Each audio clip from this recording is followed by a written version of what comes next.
Sydney. And I'm Maddie. And we're going to be doing Kid Food Nation with you guys for the next 8 weeks. We are so excited. See you in the kitchen. All right, so welcome to week 3 of Kid Food Nation. So we are just going to start by doing a quick review of what we did last week. So we're just going to go over a little reminder of what our chef skills were. So we learned how to stir and mix.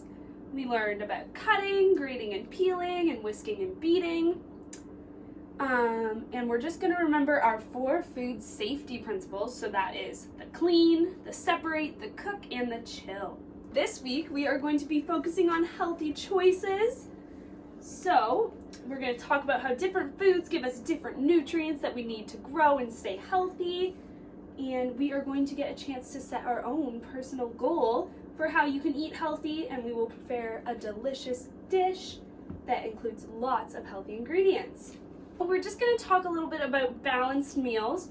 So we're just going to recall our 4 major food groups. So that is our grains, our meat, our alternatives to meat, our dairy, and our fruits and veggies.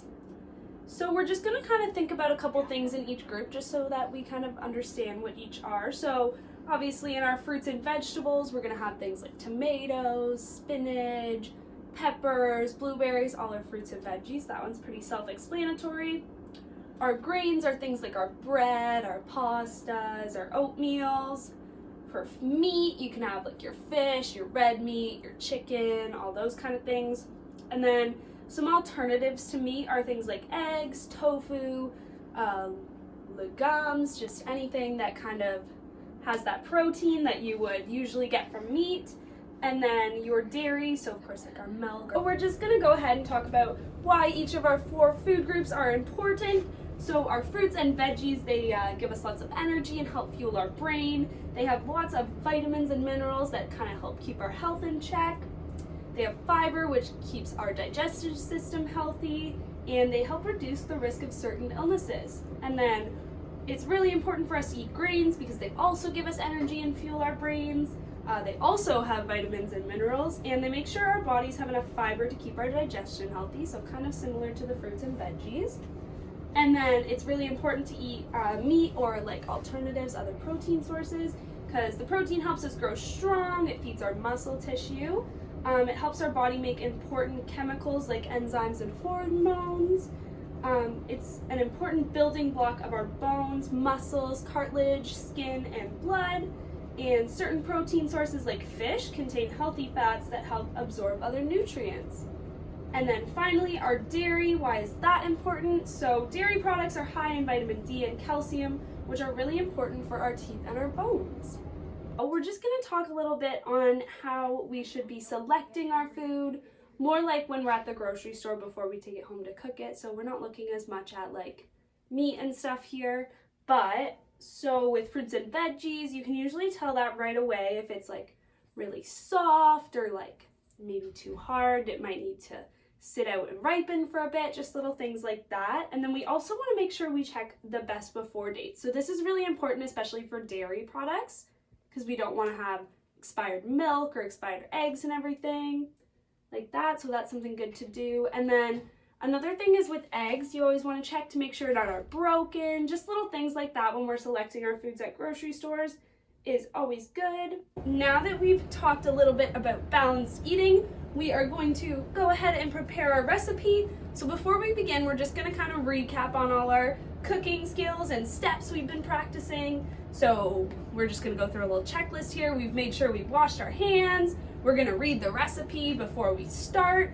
We are going to organize our ingredients, and we are going to remember that if we need help, we can just ask for it. So today we are making tuna good for you toast. What? So fun. Okay, so for this we're gonna need a large bowl. We're gonna need a spoon or spatula, something to mix well with. You're gonna need a toaster that I have over there. And then we are going to need 1 can of tuna, some salt and pepper, some mayonnaise, some olive oil, some bread, some romaine lettuce, and a tomato. So let's go ahead and get started. in a large bowl, you're gonna add your can of tuna. You can just add pepper to taste, so however much you want. I'm just gonna do a little bit. And then you are going to add 1 teaspoon of olive oil. And 2 tablespoons of mayonnaise. Once you have your 2 tablespoons of mayo, your teaspoon of olive oil, and your pepper to taste, you're gonna add some lemon juice from a wedge of a lemon, and then you're gonna mix that all together super good. You might wanna use a fork and mash it. Just while you are combining your mixture, before you start doing that, you might wanna pop your slices of bread in the toaster, so you'll need 2 per serving. And you don't have to toast it if you don't want to. This is totally optional, but we are toasting ours. While you're waiting for your bread to toast, you can go ahead and thinly slice up your tomato, and you can chop up some of your romaine lettuce to add onto your sandwich. Just make sure you wash them both first. And once you have everything prepared, you're gonna go ahead and add some tuna to your bread. And then you can top that off with your lettuce and your tomatoes. And once you have all your ingredients put together on your bread, you got a nice little sandwich. You can cut it in half, you can add some cheese if you want, and then you can go ahead and eat it. Now that we've cooked and cleaned up, we're all just gonna come together again and have a little debrief discussion. So we're just gonna remember some of the key things we learned this week. So we wanna make sure that we understand that it's really important to plan before we start cooking, so making our grocery list, having all our ingredients ready, making sure they're all fresh, just little things like that. We need to keep in mind that we need to keep our ingredients where they should be, so if our fruits and veggies should be stored in the fridge, we should keep them in the fridge so that when we do go to use them in our cooking, they are ready and in good condition to use. We want to make sure we know that our things are ready to eat. So maybe if your milk smells kind of funny, you probably shouldn't use it. Just little things like that. And always checking our best before dates. So just because we bought some milk a week ago for this recipe doesn't mean it is still good today to use. So we always kind of want to keep a little bit of an eye on our best before dates. And then we're just going to go back and have a nice little self-evaluation. So was this recipe new to you? Did we like it? Would we be able to make it again, either with our parents' helps or by ourselves? And would we eat it again? Did we like the taste? Did we like the texture? Just things like that.